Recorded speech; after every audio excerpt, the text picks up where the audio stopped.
Hello, welcome everyone. Just to give you an idea of how to trade this market, we've got algos running in our community based on the analysis that we've put together and trading tools that you can find throughout most platforms. TradeStation, we've built our own program. This is a algo model which runs 24/7 in our live trading room. It was short, it just exited the position. Current positions are all shown for our live trade members right now. It has a long SQQ, which is an inverse ETF on the NASDAQ. When the NASDAQ goes down, this goes up, so that would be a long position. SPY right now, it is a new fresh short position on the SPY model.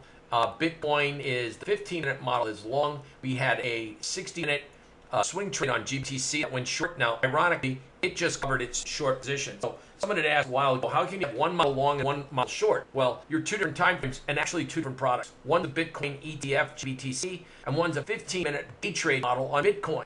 So that's how that works. I would strongly recommend you take a look at the overall market and use the PPS indicators, whether it's Thinkorswim, whether it's TradeStation, HGSI, and also I want everyone to understand this is a very fluid market. We're going to have possible platform outages, internet disruptions. So if you're trading heavy leverage products such as futures, definitely make sure that you have stopped in working so that you're able to, not be excluded from the platform. Have a backup plan, number one. So in this environment, if you're trading just on your laptop, just on your home computer, make sure you have your mobile device set up too. That's going to be key critical so that you always can have some access to an offset in case your internet goes down or your platform breaks. You can call the trade desk. Have that number handy now, not later. Murphy's Law, things happen to us traders when we least want them or need them or expect them to. So this is DEFCON 3 type trading model environment now. Everyone wants to know where their positions are. We've got maybe cyber attacks coming on in the internet, not to put out fear, but I don't know. It could be real. We certainly lobbed some sanctions in Russia's way, and Russia has a few really good programmers there that might want to do things. I'm not quite sure. So I'm just saying, if you're trading in this environment, be defensive and stack the odds in your favor for success. They say dress for success. Be prepared to have your toll-free numbers to all your platform brokerage accounts, trade desks directly. Make sure that you do have a contact there. You might want to ask that guy, can I get your cell phone in case I'm trading heavy, in case I can't get through your main 1-800 number. That's another item that I think everyone should be well aware of. And third and finally, I think in this environment, we have current positions on for our newsletter. Our managed funds that Person has management is currently long. The SDS position we've been long since last week. And I think that options are not a bad play, obviously, in this environment. Let your day trading be quick and fast, and yet if you want to ride this position more, you should have on. And one trade recommendation we put on was March quarterly. That's the March 31st expiration of 415-400 bear put spreads. We went deep and wide on that with some theta time, and the reason we did that was just in case this thing manifests into greater price disruptions. One of the things that would help us as traders, it would be to capture maybe a revisit of an old support, resistance, and gap in the charts that the market could want to test. And what does that level represent? It's a year ago, April. It's 401. There's a gap on the chart down there. So if we take out, just to draw something here for you guys, if we took out and if I can draw a trend line fast enough, I will. But if we just drew a trend in the market, it's not going to do it. All right, so bottom line, if we took out a trend from here to there, get rid of this. We need no second trend line there.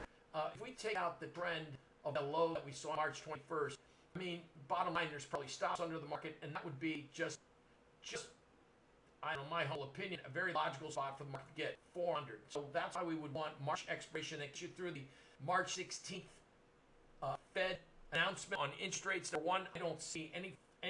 We watched that hearing. Fed chairman did not say he wants just only a quarter. He said he's in favor of at least, and the word was at least a quarter point, and if more, if needed, which we will decide at the next meeting. And the media ran with, hey, it's only a quarter point. If they move for half, it's going to be disrupted as well.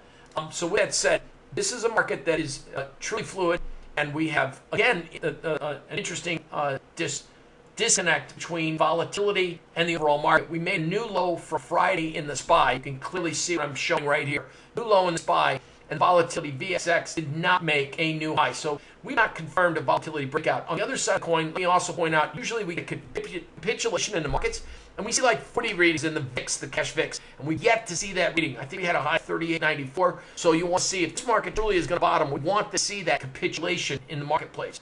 My work suggests that the advanced line, we're continuously see weakness in overall market, And if we get mega cap stuff, your Apples, your Microsoft in trouble, and people liquidate those, that'll weigh down the S&Ps, and we will see that 401. It's just a matter of what day, week, or month. So with that said, careful out there. Let the PPS indicators be your guide. They've been absolutely amazing in this environment. It's a very, very highly volatile price swing environment with 20 and 30.5 minute moves in the mini S&Ps.